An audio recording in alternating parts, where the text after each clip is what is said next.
जय जय जय जय शाश्वतम् आदिनाद ब्रह्म ओंकार शाश्वतम्। ओम। आत्मीय बंधुओं, भाइयों तथा बहनों,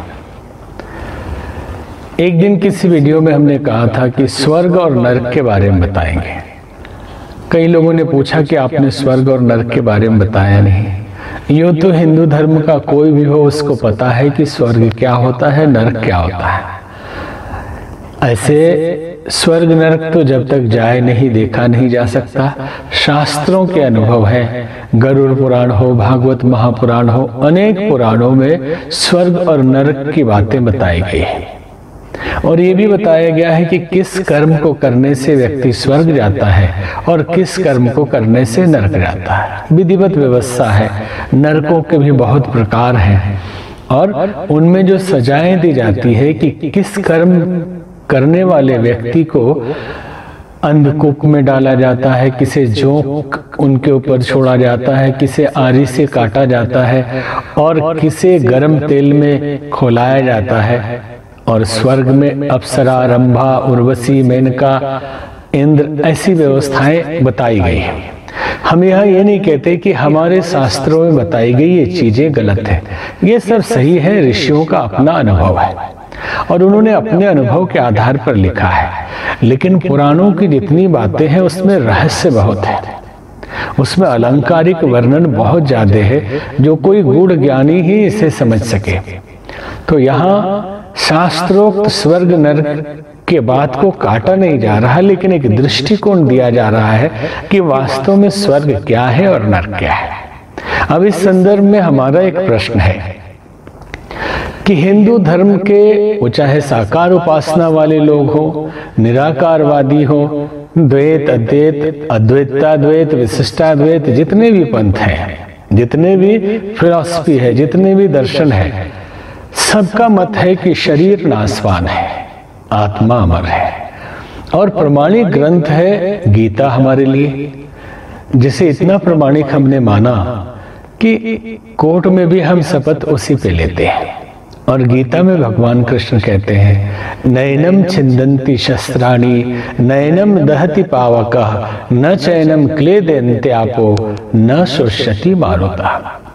हम शरीर नहीं, हम विचार नहीं, हम मन नहीं, हम शाश्वत सनातन आत्मा है जिसे अग्नि जला नहीं सकती, वायु सुखा नहीं सकता, जल गीला नहीं कर सकता और कोई हथियार, कोई अस्त्र शस्त्र उसे काट नहीं सकता।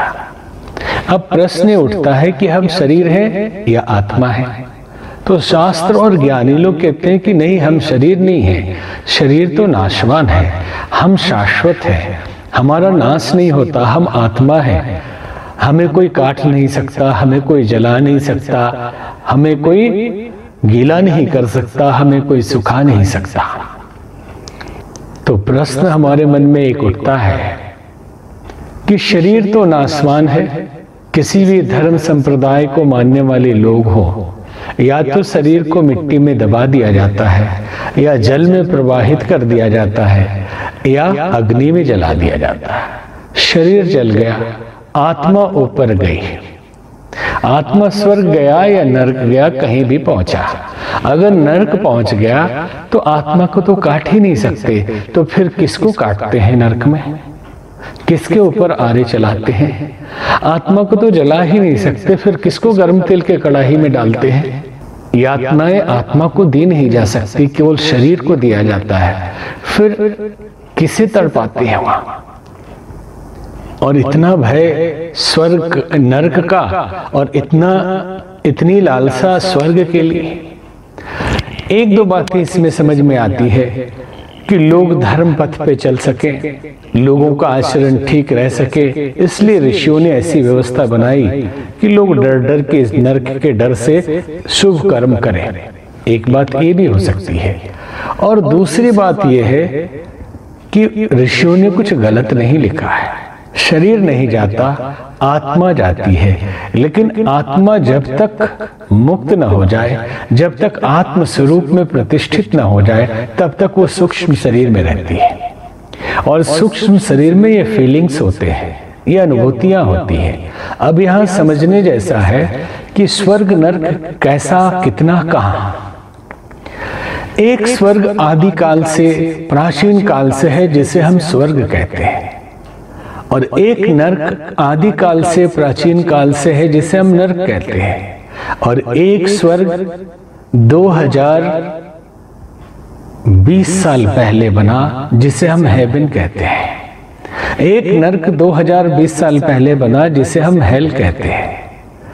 एक स्वर्ग 1400 साल पहले बना, जिसे हम जन्नत कहते हैं। और एक नरक 1400 साल पहले बना, जिसे हम जहन्नुम कहते हैं। तो क्या इसी तरह से अलग अलग महापुरुष संत आते रहेंगे, उनके संप्रदाय खड़े होते रहेंगे, और इंजीनियर वहां ऊपर बैठे रहेंगे कि एक नया संप्रदाय आया है तो इसके लिए एक नया स्वर्ग बनाइए और इसके लिए एक नया नरक बनाइए।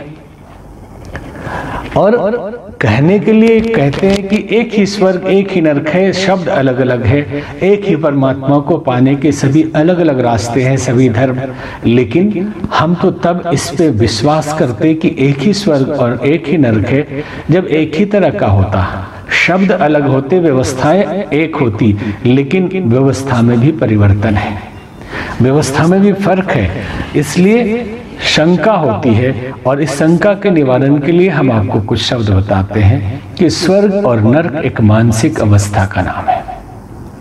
एक हिंदू घर में पैदा हुए छोटे से बच्चे को अगर किसी मुस्लिम घर में रख दिया जाए और उसे पता भी नहीं है, अबोध बालक है, और जब बड़ा होगा तो जो संस्कार उसको मिलेंगे, जो विचार और मान्यताएं उसको मिलेंगी, जो दृष्टिकोण मिलेगा, जो पढ़ेगा, जो सुनेगा, जो देखेगा, जो अभ्यास करेगा, उसी के अनुसार उसका स्वर्ग और नरक होगा।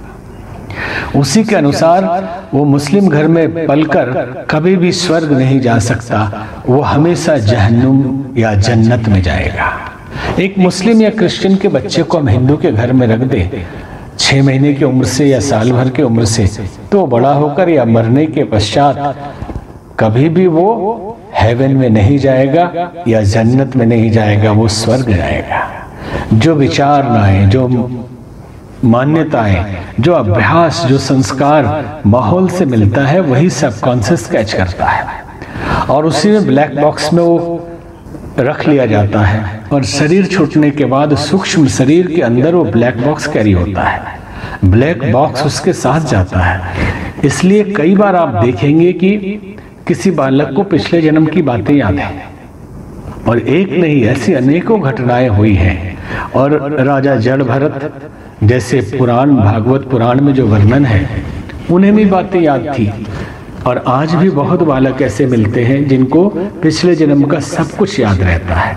तो इस तरह से समझ में आता है कि इस संसार में जो विचार हमें मिलता है, जो मान्यताएं हमारे ऊपर थोपी जाती है, जिन लोगों के संपर्क में हम आते हैं, जिन ग्रंथों को पढ़ते हैं, जिसका हम अभ्यास करते हैं, वो चित्त पे एकत्रित होता जाता है और हमारा स्वर्ग और नरक उसी अनुरूप बनता है। स्वर्ग और नरक एक मानसिक अवस्था है। अब स्वर्ग नरक जाने के बाद क्या होता है? आप जब शरीर छोड़ते हैं, मोडी नामक एक विद्वान ने पुस्तक लिखी, लाइफ आफ्टर लाइफ, 2 पार्ट में है। स्वामी विवेकानंद की पुस्तक है मरने के बाद क्या होता है, लाइफ आफ्टर डेथ। और स्वामी अभेदानंद की भी पुस्तक है life after death. Pandit Shri Ram Sharma आचार्य जी की पुस्तक है मरने के बाद क्या होता है। और इनमें विश्व के बहुत सारे ऐसे प्रयोगों का वर्णन है, ऐसे लोगों का वर्णन है जो मर गए और मरने के बाद 24 घंटे बाद, 48 घंटे बाद, 7 दिन बाद जीवित हो गए, और उस बीच में उनका जो अनुभव रहा वो वर्णन उन्होंने किया है। ये सारे वर्णन क्यों कहता है, मैं सुरंग से गुजर रहा था, किसी ने कहा कि मुझे पीड़ा हो रही थी, किसी ने कहा मेरे पूर्वज लेने आए थे, किसी ने कहा कि एक धर्मराज आए थे लेने। अलग अलग तरह की ये मान्यताएं वैसी है जो हमने लाइव जीवन में, जीवंत जिंदगी में जिया है और अनुभव किया है, और सब कॉन्शियस में वो इकट्ठा हो गया। एक घटना आप सुने तो उससे आपको समझने में बहुत आसानी होगी। एक ही जगह पे एक संत और एक नर्तकी रहते थे। स्वामी जी का मठ मंदिर वहीं था और नर्तकी का आवास भी सामने था। लोग आते, नृत्य देखते, पैसे उड़ाते, धन्यवाद बोलते और चले जाते। नित्य प्रातः जब नर्तकी उठती, बाहर दरवाजे पे जाती, स्वामी जी को, सूर्य भगवान को अर्घ देते हुए देखती तो मन से पवित्र भाव उठते और भगवान को धन्यवाद देती, कहती, प्रभु आपने स्वामी जी को कितना अच्छा जीवन दिया है, काश मुझे भी ऐसा ही जीवन मिला होता। प्रभु अगले जन्म में मुझे ऐसा जीवन देना कि मैं भक्ति कर सकूं। और स्वामी जी जैसे नर्तकी को देखते गाली देना शुरू कर देते, नरक में जाएगी, मानव तन सुर दुर्लभ, मानव तन पाके ये क्या कर रही है, इसके कर्म खराब है, ये तो जाएगी नरक में ही। और गुस्से में स्वामी जी अंदर चले जाते कि भोर भोर में किसके दर्शन हो गए, इस नर्तकी का मुंह देख लिया मैंने, आज दिन खराब हो जाएगा। और रोज ऐसा ही होता। घटना ऐसी घटी कि दोनों मर गए। मरने के बाद दोनों ऊपर गए। स्वामी जी ने सोचा मैंने तो कठिन तपस्या की है तो मुझे स्वर्ग ही मिलेगा। स्वर्ग के दरवाजे पे चले गए और स्वर्ग और नरक का दरवाजा आमने सामने था। और वह लिस्ट में नाम देखा और सोची कि ऊपर ही नाम होगा, तो कहीं नाम ही नहीं था। नीचे तक देखा, स्वामी जी का नाम ही नहीं था स्वर्ग में। नर्तकी स्वतः अपने आप चली गई नरक के दरवाजे पे कि मैंने तो कोई शुभ काम जीवन में किया नहीं है, तो मुझे तो नरक ही मिलने वाला है। तो गई नरक के दरवाजे में, लिस्ट में नाम देखा, उसका नाम नहीं था। यमदूतों ने कहा स्वर्ग वाले में देख लो। नर्तकी परेशान होने लगी कि नरक में भी नहीं है। लोग कहते हैं नरक में भी जगह नहीं मिलेगा, तो मुझे शायद नरक में भी जगह न मिले। लेकिन गई, जाके देखा स्वर्ग वाले में सबसे ऊपर ही उसका नाम लिखा था। और महात्मा जी को इधर भेज दिया, यहाँ आकर देखे तो नरक वाले में सबसे ऊपर उन्हीं का नाम लिखा था। महात्मा जी ने हंगामा कर दिया, धर्मराज के दरबार में गए और नारे लगाने लगे कि यहाँ भी घोटाला। धर्मराज ने कहा कि हे स्वामी, यहाँ पे केवल कर्मों का हिसाब नहीं होता, यहाँ आपके भावों का हिसाब होता है। गणिका, अजामिल, व्याध, इन सब के बाहरी कर्म बड़ा ही निम्न कोटि के थे, लेकिन भीतर से इतने पवित्र थे कि परम संत थे। धर्मराज ने समझाया महात्मा जी को कि यहाँ केवल आपके विचारों और भावों का ही आकलन होता है। आपने कौन सा कर्म किया महत्वपूर्ण है, लेकिन उस कर्म से अधिक महत्वपूर्ण है कि किस भाव से किया। आपने पूजा पाठ बहुत की स्वामी जी, लेकिन मन में ईर्ष्या, द्वेष भाव हमेशा आपने रखा। नर्तकी को जब जब देखा, नर्तकी भी तो परमात्मा की बनाई हुई है और सृष्टि भी उन्हीं की है, तो किसी की निंदा करने का अधिकार आपको नहीं है। आपने ठेका नहीं लिया कि कौन बिगड़ेगा कौन बनेगा, अपना तो ठिकाना नहीं लोगों का।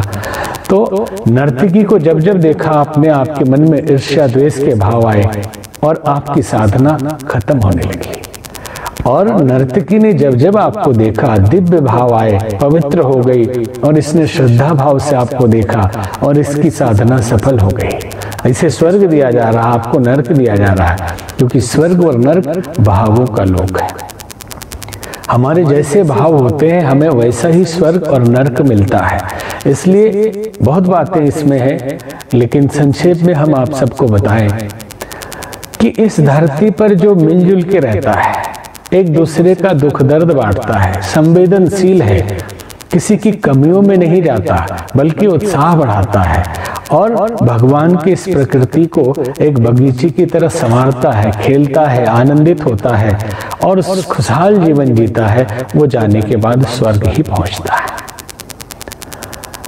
क्योंकि जो यहाँ सुखी, समुन्नत और सौहार्द भाव से जिएगा, वो ऊपर भी जाके ऐसा ही जीवन जिएगा। और जो यहाँ खिट लड़ाई झगड़ा, ईर्ष्या द्वेष, इसको मारो, इसको पकड़ो, इसने क्या कर दिया, उसने क्या कर दिया, मेरे भाई ने मेरा हड़प लिया, मैं उसका हड़पूंगा, मैं इसको मारूंगा, उसको छीनूंगा, इतना बड़ा साम्राज्य बनाऊंगा, ये कर लूंगा, वो कर लूंगा, और टेंशन कलह में जिंदगी चल रही है। सास बहू से लड़ रही है, बहू सास से लड़ रही है, पति पत्नी फाइटिंग किए जा रहे हैं। तो जिसकी जिंदगी इस संसार में नरक तुल्य है, समझ लो कि ऊपर जाने के बाद भी उसे नरक ही मिलने वाला है। कि जो भाव लोक यहाँ बन गया, जो चित्त यहाँ तैयार हो गया, उसी चित्त दशा को लेके जाएंगे और उसी के अनुरूप आपको स्वर्ग और नरक की अनुभूति होगी। एक संत ने कहा कि एक बार एक पादरी से किसी ने पूछा कि आप लोग कहते हैं कि ईसा मसीह को जो मानता है उसी को स्वर्ग मिलेगा और जो ईसा मसीह को नहीं मानता उसको नरक मिलेगा। तो हमारा प्रश्न ये है कि जो ईसा मसीह को मानता है और गलत काम करता है उसे क्या मिलेगा? जो ईसा मसीह को मानता है और कार्य गलत करता हो, सारे को कर्म करता हो, उसे क्या मिलेगा? और जो ईसा मसीह को न मानता हो और श्रेष्ठ कार्य करता हो, पवित्र हो, दिव्य हो, उसे क्या मिलेगा? अब पादरी बड़े समझदार थे और थोड़े अच्छे भी थे, तो उन्होंने सोचा कि प्रश्न का जवाब तो बड़ा उलझ रहा है कि अगर ईसा मसीह को मानता है और गलत काम करता है उसे स्वर्ग मिलेगा, तो फिर लोग ईसा मसीह को तो मानेंगे लेकिन कार्य अच्छा कोई नहीं करेगा, पूरी दुनिया कुकर्मियों से भर जाएगी। और अगर ये कहता हूं कि जो श्रेष्ठ कार्य करता है और ईसा मसीह को माने या न माने वो स्वर्ग जाएगा, तो लोग श्रेष्ठ काम तो करेंगे लेकिन ईसा मसीह को मानेगा कौन? वो बोले 1 हफ्ते के बाद जवाब दूंगा। और 1 हफ्ता गुजर गया, वो आदमी आने वाला था पूछने के लिए। चर्च की सीढ़ियों पर बैठे बैठे नींद आ गई और स्वप्न देखा कि स्वर्ग चले गए। स्वर्ग में देखा कोई न ईसा मसीह है, न बुद्ध है, न सुकरात है, न महावीर है, कोई बड़े बड़े आदमी वहां दिखाई नहीं दिया। बड़ा उजाड़ था स्वर्ग। वहीं पे गाड़ी खड़ी थी नरक जाने की, बैठे और नरक चले गए। नरक में बड़ी खुशहाली थी, बड़ा आनंद था, फूल खिले हुए थे, सारे महापुरुष नरक में ही मौजूद थे। तो पूछा उन्होंने कि ये क्या उल्टा है कि स्वर्ग के लिए धरती पे इतना कहा जाता है और नरक के लिए बुरा कहा जाता है और नरक में इतनी खुशहाली? तो एक महापुरुष ने कहा यहाँ न स्वर्ग होता है न नरक होता है, जहाँ अच्छे लोग रहते हैं वो स्वर्ग बन जाता है और जहाँ बुरे लोग रहते हैं वो नरक बन जाता है। तो स्वर्ग और नरक एक मानसिक अवस्था है, इसलिए गलत काम करके स्वर्ग चले जाएंगे इस भ्रम में न रहे। आप मानसिक दशा सुधारिए, अपने मन को पवित्र करिए और स्वर्ग चाहते हैं तो यहाँ अपने परिवार को, अपने बच्चों को, अपने घर को स्वर्ग जैसा वातावरण दीजिए। यहाँ मिलजुल कर आनंद से रहना सीख लीजिए तो आपको स्वर्ग मिलेगा। और अगर यहाँ नरक बना के रहेंगे तो निश्चित ही मरने के बाद भी नरक ही मिलने वाला है।